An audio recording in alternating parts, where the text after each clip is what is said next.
Okay दोस्तों, तो यहाँ पे हम थे इस वक्त। तो 1 सेंटीमीटर, अब यहाँ पे हमें मालूम है कि भाई 1 सेंटीमीटर जो है डिस्टेंस होना चाहिए इलेक्ट्रोड्स के बीच में, और 1 सेंटीमीटर क्यूब जो है इसका एरिया होना चाहिए वहाँ पे। अब यहाँ पे हम देखें इस चीज़ को, तो ये जो वॉल्यूम कितना हो जाएगा, length into the area, that is your 1 centimetre cube. तो ये यहाँ पे जो है इतने जो वॉल्यूम है, अगर उसमें हम कंडक्टेंस मेजर कर रहे हैं तो वो क्या हो जाएगी, स्पेसिफिक कंडक्टेंस हो जाएगी। ओके, तो कंडक्टेंस, अगर हम स्पेसिफिक कंडक्टेंस या स्पेसिफिक कंडक्टिविटी, वो दोनों इंटरचेंजेबल टर्म्स हैं। तो अगर स्पेसिफिक कंडक्टेंस को देखें तो क्या हो जाएगा, जो कंडक्टेंस 1 सेंटीमीटर क्यूब के सॉल्यूशन की है वो हमारी हो जाएगी स्पेसिफिक कंडक्टेंस। लेकिन यहाँ पे एक बात याद रखें कि इसमें कितने मोल्स आयंस होंगे उसका कोई भी मेंशन जो है डेफिनेशन में नहीं है। यही डेफिनेशन है, बस इतनी सी ही, और इसका कोई मेंशन यहाँ पे नहीं होता है कि कितना मोल्स आयन यहाँ पे होगा हमारा। ठीक है, अगर हम यहाँ पे देखें, यहाँ पे सॉल्यूशन ए ले लिया हमने अगर, ठीक है, सॉल्यूशन ए में क्या है कि 1 मोल NaCl डाल दिया, 1 cc मतलब 1 सेंटीमीटर क्यूब में डाल दिया, और यहाँ पे 2 मोल NaCl डाल दिया 1 सेंटीमीटर क्यूब में। ठीक है, तो ऑब्वियसली ज्यादा आयंस का मतलब ज्यादा कंडक्टेंस, बेसिकली यही होता भी है। ठीक है, तो अगर हम देखें सॉल्यूशन ए का जो कंडक्टेंस है वो सॉल्यूशन बी से कम होगा। तो अगर हम यहाँ पे कंडक्टेंस देखें तो सॉल्यूशन बी का जो कंडक्टेंस है वो सॉल्यूशन ए से ज्यादा होगा। ठीक है, तो अगर हम ये देखें कि जो सॉल्यूशन ज्यादा कंसंट्रेटेड है, ओके, ए सॉल्यूशन देखें और बी सॉल्यूशन को देखें तो बी सॉल्यूशन ज़्यादा कंसंट्रेटेड है। तो अगर ज़्यादा कंसंट्रेटेड सॉल्यूशन को अगर हम देखते हैं यहाँ पे, तो ज़्यादा कंसंट्रेटेड सॉल्यूशन का जो कंडक्टेंस है, स्पेसिफिक कंडक्टेंस है, वो ज़्यादा होगा। तो हम ये कह सकते हैं कि depend upon concentration of ion, concentration ion पर डिपेंड करता है, और डाइल्यूशन करने पे डिक्रीज भी हो जाता है। ठीक है, तो स्पेसिफिक कंडक्टेंस या स्पेसिफिक कंडक्टिविटी डाइल्यूशन करने पे जो है वो डिक्रीज हो जाता है। समझ गए? आई होप ये समझ में आ गया होगा। 2-3 चीज़ें हैं, सिर्फ वॉल्यूम यहाँ पे मेंशन है, कंसंट्रेशन को मेंशन यहाँ पे नहीं किया जाता। ठीक है, ये चीज़ आप थोड़ा सा ध्यान रखेंगे, क्योंकि हम जब हम आगे डेफिनेशंस पढ़ेंगे तो उसमें हम देखेंगे ये सारी चीज़ें। आई होप आपको ये समझ में आ गया होगा। ठीक है, तो इसमें आगे बढ़ते हैं हम लोग।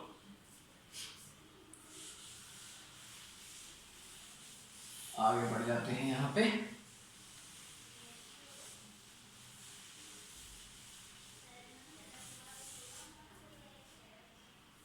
ठीक है, आगे बढ़ जाते हैं। अब आगे बढ़ने में हम देखते हैं यहाँ पे कि 2-3 और टर्म्स हैं।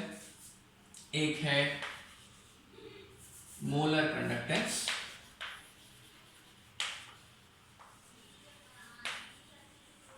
मोलर कंडक्टेंस, ठीक है, एक है मोलर कंडक्टेंस और दूसरा है हमारा इक्विवेलेंट कंडक्टेंस।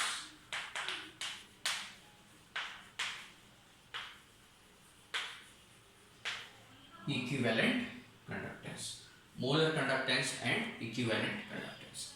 ठीक है, अब यहाँ पे मोलर कंडक्टेंस क्या है इसको देखें। Conductance of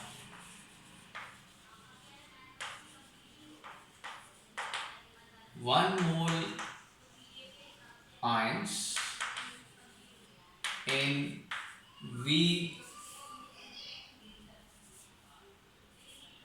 VCC of solution. Okay, conductance of 1 mole ion in VCC of solution. यहाँ पे वॉल्यूम को VCC लिख दिया गया है, इसमें कोई ये मेंशन नहीं, जैसे हमने स्पेसिफिक कंडक्टेंस में देखा कि भाई यहाँ पे 1 सेंटीमीटर क्यूब होता था उसमें, तो यहाँ पे ऐसा कुछ भी नहीं है। यहाँ पे सिर्फ V वॉल्यूम दे दिया गया है, कुछ भी वॉल्यूम हो सकता है, हमें मालूम नहीं है। Okay, V centimetre cube of solution कुछ भी हो सकता है। तो यहाँ पे, तो अगर हम यहाँ मोलर कंडक्टेंस को देखें तो मोलर कंडक्टेंस को जो होता है उसको हम रिप्रेजेंट करते हैं लैम्डा m से। ओके, कई जगह उसको इस तरीके से भी रिप्रेजेंट किया जा सकता है, डिपेंड करता है कौन से बुक आप देख रहे हैं, दोनों ही करेक्ट है। ठीक है, तो ये इसको इस तरीके से डिफाइन करते हैं यहाँ पे। अब यहाँ पे देखें कि जो स्पेसिफिक कंडक्टेंस है K, ओके, K को मैं स्पेसिफिक कंडक्टेंस यहाँ पे SP नहीं लिख रहा हूँ, सिर्फ K लिख रहा हूँ, आप समझ जाइएगा। ठीक है, तो K क्या है, वो कंडक्टेंस जो कि 1 cc ऑफ सॉल्यूशन में है। ठीक है, और हमारा लैम्डा m क्या है, यानी मोलर कंडक्टेंस क्या है, मोलर कंडक्टेंस क्या है जो कि VCC ऑफ सॉल्यूशन में। ओके, VCC ऑफ सॉल्यूशन में है। समझ गए? तो ये, तो अब इसको हम किस तरीके से लिख सकते हैं? इसको हम इस तरीके से लिख सकते हैं भाई कि K upon lambda m is equal to 1 upon V, ठीक है। और फिर हम इसको आगे बढ़ाएं तो क्या हो जाएगा, lambda m is equal to KV। ये हो गया, ठीक है दोस्तों, lambda m is equal to KV हो गया। अब यहाँ पे देखें, ओके, यहाँ पे इसको थोड़ा सा यहाँ से हटा देते हैं, lambda m is equal to KV हो गया। अब यहाँ पे इस चीज को देखते हैं, जब lambda m is equal to KV हो गया है तो मोलैरिटी क्या होती है? What is molarity? मोलैरिटी क्या है? मोलैरिटी का formula, molarity is equal to number of moles into 1000 upon volume in ml, ये फॉर्मूला होता है, ठीक है। तो वॉल्यूम V हो जाएगा। तो इसको ही हम जो है आगे बढ़ा रहे हैं यहाँ पे, तो volume V is equal to n1000 upon molarity, इसको हम इस तरीके से लिख सकते हैं, ठीक है। ये आ गया हमारा। अब यहाँ पे जो lambda m is equal to KV है, lambda m is equal to KV, तो ये वॉल्यूम को जो है हम यहाँ पे इसको वैल्यू को यहाँ पुट कर देते हैं, तो क्या हो जाएगा हमारे पास, lambda m is equal to K into n1000 upon molarity, okay. अब यहाँ ये n वैल्यू कितनी है? n क्या है हमारे यहाँ पे? नंबर ऑफ मोल्स होते हैं। मोलैरिटी की डेफिनेशन में n क्या है यहाँ पे? नंबर ऑफ मोल्स है। तो n कितने हैं? n हमने यहाँ लिखा हुआ है 1 मोल आयंस, मतलब 1 मोल है बेसिकली। सो लैम्डा m क्या हो जाएगा हमारा, k, n को रख देंगे 1000 अपॉन मोलैरिटी। तो ये यहाँ पे हमारा एक डेफिनेशन जो है बन गया है, ठीक है। ये आपको फॉर्मूला याद रखना है, ठीक है। K क्या है? स्पेसिफिक कंडक्टेंस है 1000 ही है, m क्या है? मोलैरिटी है, लैम्डा m मोलर कंडक्टेंस है। समझ गए आप लोग? तो ये हमारा यहाँ पे एक डेफिनेशन जो है बन जाता है इस तरीके से, तो जिसको हम जो है आगे भी देखेंगे। तो ये मोलर कंडक्टेंस हो गया हमारा, समझ गए।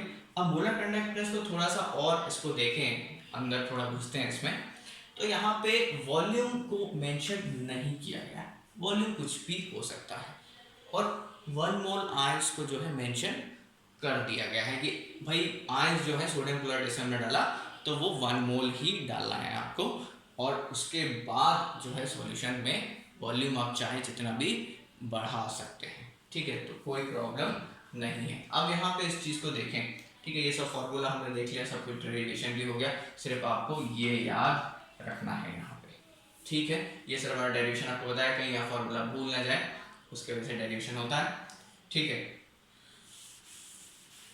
तो ये चीज रहती है। अब यहाँ पे देखें अगर, ओके, यहाँ पे अगर देखें तो VCC सॉल्यूशन है। अब यहाँ पे इसको प्रैक्टिकली समझे क्या होता है यहाँ पे, कि भाई 2 इलेक्ट्रोड हैं, ठीक है, 2 इलेक्ट्रोड हमने लिए हैं,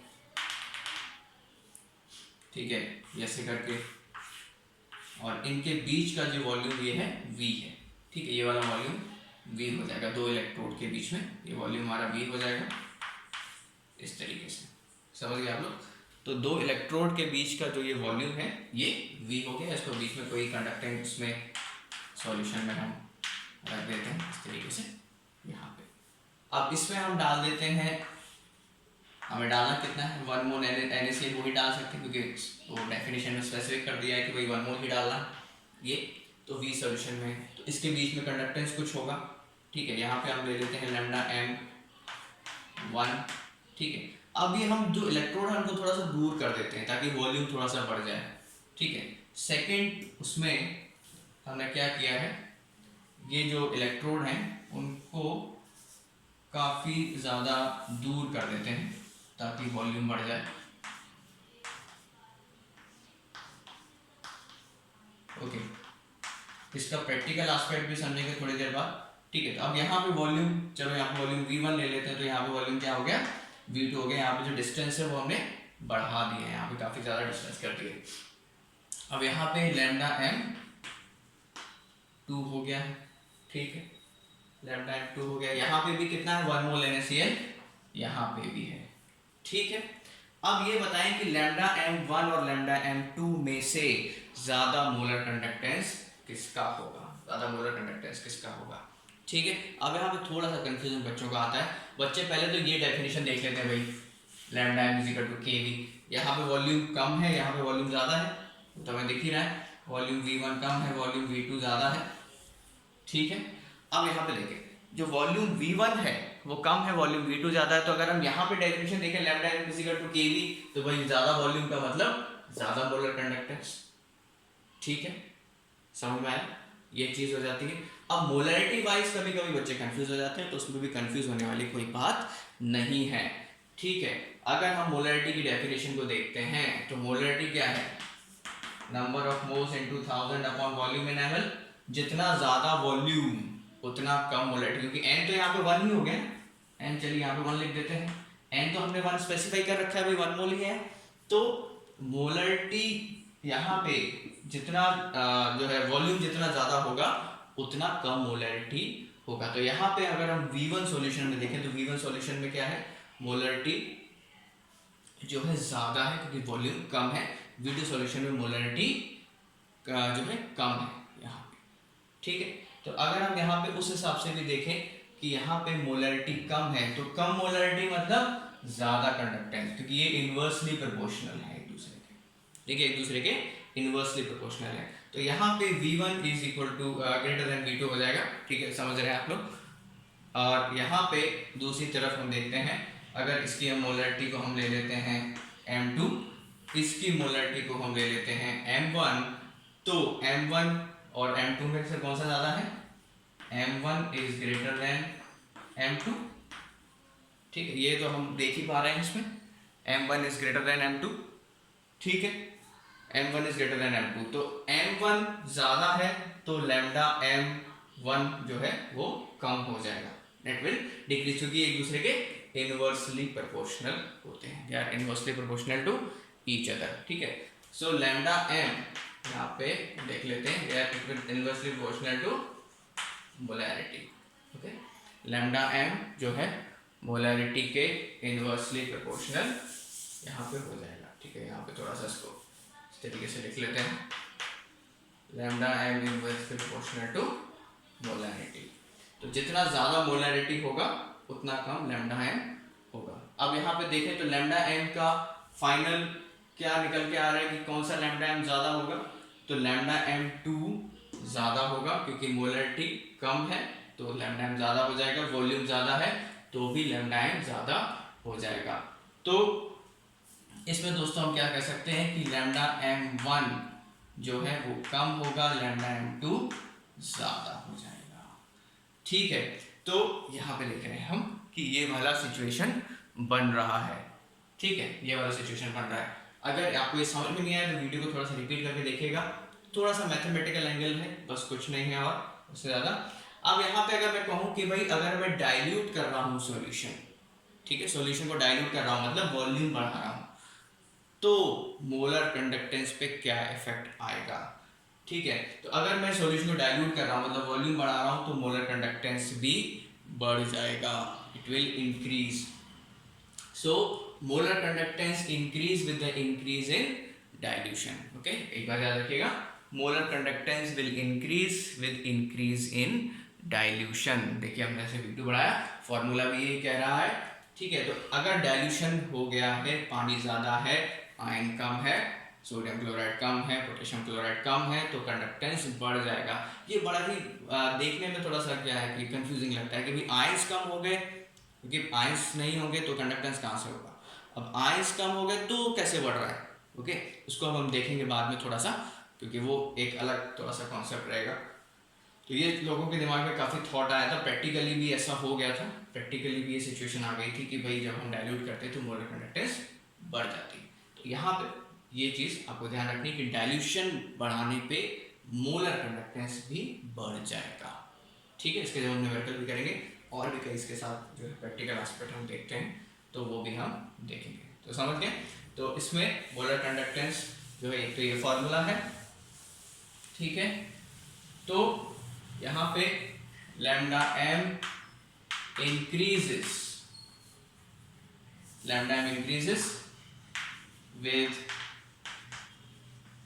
increase in dilution। ठीक है दोस्तों, डाइल्यूशन पे बढ़ जाएगा। सारा हमने देख लिया मैथमेटिकली कैसे ये हो रहा है, ठीक है, मोलरिटी से कैसे है, वॉल्यूम से कैसे है, ये सारी की सारी चीज़ें हमने देख ली। तो डाइल्यूशन से ये बढ़ जाता है, ठीक है।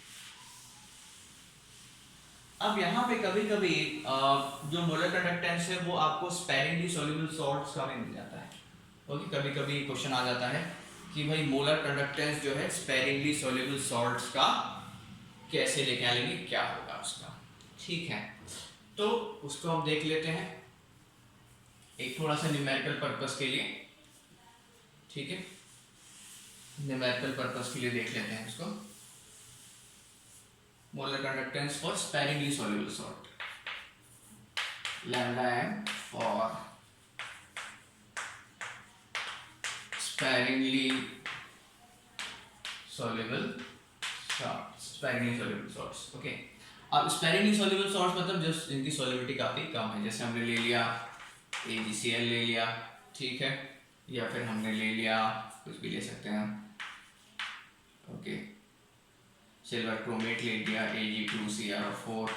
ओके, तो इनकी जो है सॉल्युबिलिटी काफ़ी कम होती है, ज़्यादातर प्रेसिपिटेट के फॉर्म में ही रहते हैं, ठीक है। अब ये आयनाइज होंगे तो आपको मालूम है AgCl, Ag plus and Cl ion, इस तरीके से हम यहाँ पे लिख सकते हैं 1 - S, S एंड S, ठीक है। और आपने आयन इक्विलिब्रियम में पढ़ लिया हुआ है 11th क्लास में, ठीक है। तो इसमें से S1 मोलर हमने यहाँ पे ले लिया है, ठीक है, ये 1 लें या कुछ भी लें क्योंकि वो तो सॉलिड है, तो उसको तो हम 1 ही काउंट करेंगे, सॉलिड को हमेशा 1 काउंट करते हैं, तो यहाँ पे हमेशा 1 ही लिखेंगे। तो उसका कोई मतलब होता नहीं है वैसे लिखने का, लेकिन सॉलिड है तो लिख देते हैं थोड़ा सा, ठीक है। Ag plus ion S molar, Cl ion S molar. तो S क्या है यहाँ पे, सॉल्युबिलिटी है, वो भी सब जानते हैं, और किसमें है सॉल्युबिलिटी, किसमें है, मोलरिटी में, मोलैरिटी में है सॉल्युबिलिटी, ठीक है। ये हम मोलैरिटी में मेजर करेंगे, मतलब मोल्स पर लीटर में इसको मेजर करते हैं, ठीक है। तो S यहाँ पे मोलैरिटी में मेजर करेंगे, ये काफ़ी ज़्यादा स्पेसिफिक चीज़ है, आपको समझने के लिए हम न्यूमेरिकल उसका करते हैं, तो ठीक है। जब हम न्यूमेरिकल उसका कर रहे हैं तो ये हो जाएगा। अब यहाँ पे जो हमारा KSP वैल्यू है, ठीक है, KSP वैल्यू है, KSP हम कैसे लिखते हैं, S² लिख देते हैं, concentration of Ag ion, concentration of chloride ion, और S क्या हो जाएगा हमारे पास √ KSP, और S को हम किस में मेजर करते हैं, मोलैरिटी में, मोल्स पर लीटर में। तो S यहाँ पे किसके बराबर हो जाता है, मोलैरिटी के, ठीक है, ये बात याद रखिएगा, ये आपको स्पेसिफिकली याद रखना है, S किसके बराबर हो जाएगा, मोलैरिटी के। तो अगर हम लैम्डा m यहाँ पे लिखें, लैम्डा m = K 1000/m, ये हमारा फॉर्मूला है, तो m की जगह हम क्या लिख सकते हैं, S की जगह क्या लिख सकते हैं, √ KSP।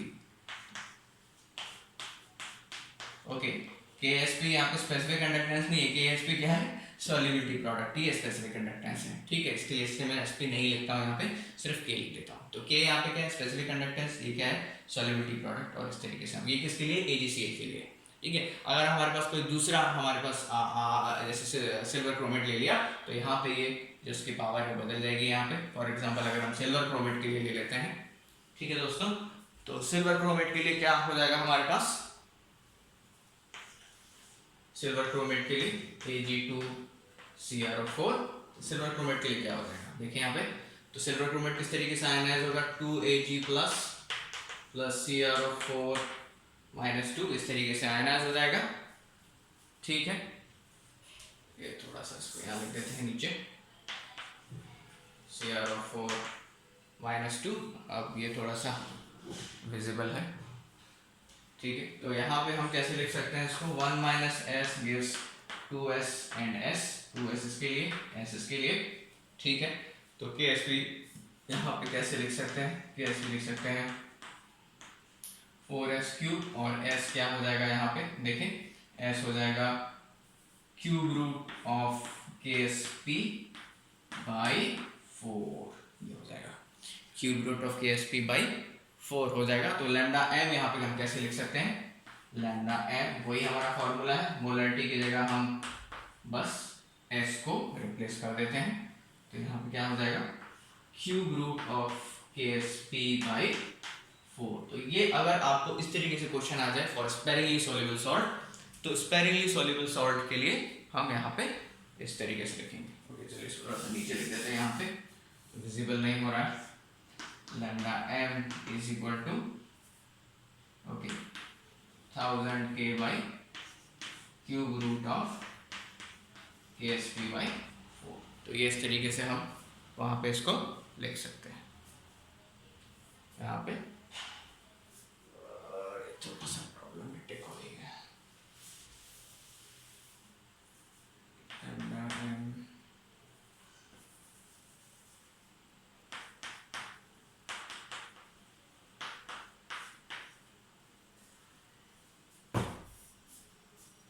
ओके,